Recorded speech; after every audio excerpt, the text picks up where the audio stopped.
training 3နှစ်ပြီးသွားပြီ training 3နှစ်အလုပ်ကြိုးစားပြီးလုပ်ပြီးသွားပြီနှုတ်ထပ်ပြင်ဆင်ထုတ်ရင်ဘယ်လောက်ရနိုင်မလဲဆိုတာသိချင်တဲ့လူတွေအများကြီးရှိနေတယ်ပေါ့လေ training သမားတွေကပေါ့လေပထမအဦးဆုံးလဂျပန်စရလို့ချင်းလပထမအဦးဆုံးတစ်လ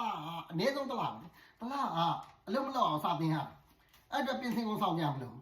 အဲ့တော့သူတို့က3နှစ်ပြည့်သွားတယ်စုစုပေါင်းအများဆုံး35လ35လစာပဲဒါမှမဟုတ်34လပေါ့လေ34လစာပဲပြင်ဆင်ခေါင်းဆောင်ထားတဲ့လူတွေဖြစ်တယ်ပေါ့လေဒါကြောင့်ထောက်ပံ့နှုန်းက1.8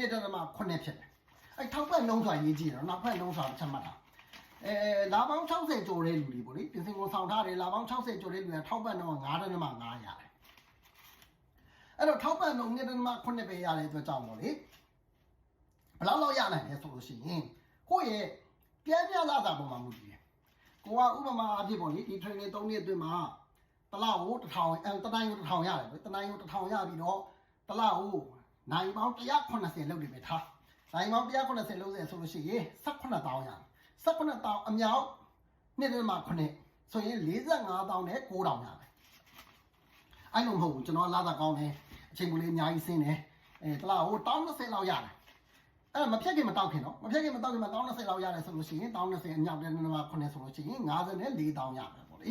54,000ရတယ်အဲ့တော့ဟုတ်ပါပြီ45,000လောက်ရမယ်54,000လောက်ရမယ်ပေါ့လေအဲ့ဆိုလို့ရှိရင်ထိုင်းသွားရင်ဘယ်လောက်ကုန်မလဲဆိုလို့ရှိရင်ထိုင်းသွားရင်ပေါ့ဒီထိုင်းမှာ10လောက်နေပဲထားတော့ထိုင်းသွားမယ်ဆိုလို့ရှိရင်10လောက်နေမယ်လေနံပါတ်ကနေဟိုတယ်ကပေါင်းရင် trip application မှာဝယ်ပေါ့လေအဲ့မှာဝယ်ရဆိုလို့ရှိရင်9,000နဲ့10,000ပါဝင်နေလောက်နဲ့ဟို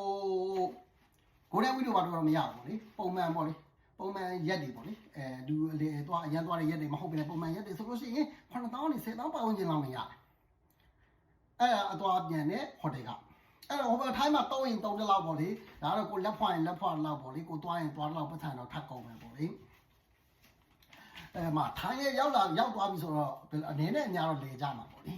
လေတာပတ်တာတော့ပေါ့လေမှာဘယ်လောက်ကုန်မလဲပေါ့လေမှာ9,000သုံးနေလူရှိမယ်10,000သုံးနေလူရှိမယ်ပေါ့လေအဲ့မှာထိုင်းကဒီလောက်ကြီးကုန်စည်လုံးမြင့်နေတဲ့ထဲမှာတော့မပါပါဘူးပေါ့လေဥပမာပြပေါ့လေလက်ဖွာပြီးတော့10,000လောက်သုံးနေမယ်ထားတော့10,000လောက်ထုတ်နေဆိုရင်အသွားပြန်က10,0003က10,000 3ဆွဲတာ10,000ဆိုအလုံးပေါင်း120လောက်ကုန်နေဆိုလို့ရှိရင်တော့မှ45,000လောက်ရရင်25,000လောက်ကိုယ့်အိတ်ထဲကိုကျန်မယ်ပေါ့လေအဲ့ဒါမလို့training ပြီးပြီးတွိုင်းကောင်းမှမတွိုင်းကောင်းမှဆိုရင်စဉ်းစားတဲ့လူတွေတော့ပေါ့လေတွိုင်းလေတွားလို့မတွိုင်းလေမတွိုင်းလေမလို့ကိုတိုင်းဆုံးဖြတ်ပေါ့လေတွားလေဆိုလို့ရှိရင်တော့ဒီလောက်ကြာနိုင်တယ်ဆိုတဲ့ဥစ္စာကိုသတင်းအချက်လက်နေနဲ့ပြင်နေဖြစ်ပါတယ်